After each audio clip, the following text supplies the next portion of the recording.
Pernah dengar lingkaran setan obat diabetes? Dari satu pil jadi 19 obat. Dari obat jadi dialisis. Awalnya cuma dikasih satu obat, metformin. Katanya ini tuh paling aman buat nurunin gula darah. Tapi lama-lama perut mulas, mual, badan lemas, kesemutan, kebas, dan kram. Dokter kasih tambahan, omeprazol buat lambung, gabapentin buat kebas dan kram, vitamin B buat cegah kekurangannya. Tapi gula masih tinggi. Lalu datanglah obat kedua, glibenclamid. Obat untuk paksa pankreas kerja keras produksi insulin. Hasilnya gula turun. Iya betul. Tapi muncul efek baru, hipoglikemia.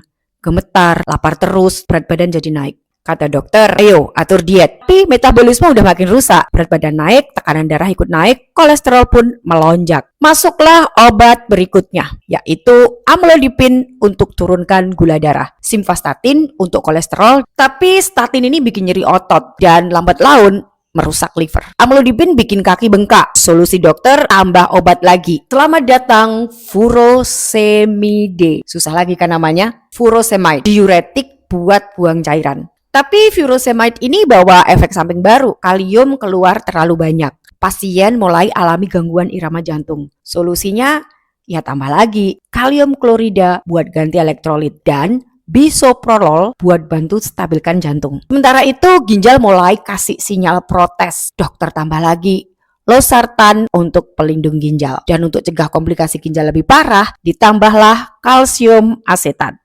Tapi gula darah masih tidak stabil, pankreas sudah kelelahan. Akhirnya dokter angkat tangan dan bilang, sekarang waktunya mulai suntik insulin. Insulin tiap hari disuntik. Efeknya gula darah lebih stabil. Tapi berat badan melonjak tajam. Ya udah, biar turun berat badannya, kamu minum Orlistat ya, obat buat penurun berat badan. Efek samping Orlistat, diare hebat. Solusinya tambah leporamid, obat anti diare. Dan ketika ginjal benar-benar menyerah, dialisis pun dimulai. Tubuh makin lemah, darah makin kental. Apotinalva diberikan buat atasin anemia. Ditambah clopidogrel, obat pengencer darah buat cegah stroke. Sampai akhirnya kamu mulai depresi. Terlalu banyak komplikasi, terlalu lelah dengan obat yang makin banyak, tapi badan makin rusak. Dokter pun kasih sertralin antidepresan. Tadinya kamu hanya minum satu obat, yaitu metformin, tapi sekarang setiap hari kamu harus minum ini. Dulu kalau disuruh minum suplemen, aku pakai obat dokter aja, lebih aman. Kalau suplemen-suplemen gitu, takut nanti sama efek sampingnya. Dan sekarang, there you go, dari 1 menjadi 19. Gimana efek sampingnya? Dan tetap diabetesnya tidak sembuh. Gula darah masih naik turun, ginjal rusak, liver bengkak, jantung lemah, otak bingung, imun turun, kualitas hidup 0. Satu obat menyelamatkan satu organ, tapi merusak organ lainnya. Yang satu menurunkan kolesterol, tapi merusak liver. Yang satu bantu jantung, tapi bikin gagal ginjal. Yang satu nurunin gula, tapi bikin obesitas. Yang satu buat pencernaan, tapi ganggu penyerapan nutrisi. Sampai tubuh nggak tahu lagi harus menyembuhkan yang mana. Dan akhirnya dokter bilang, obatnya sudah maksimal. Sekarang kita cuma bisa jaga kualitas hidupnya. Jadi pertanyaannya sekarang, kamu mau berhenti di tahap mana? Sebelum terlambat, sadarilah.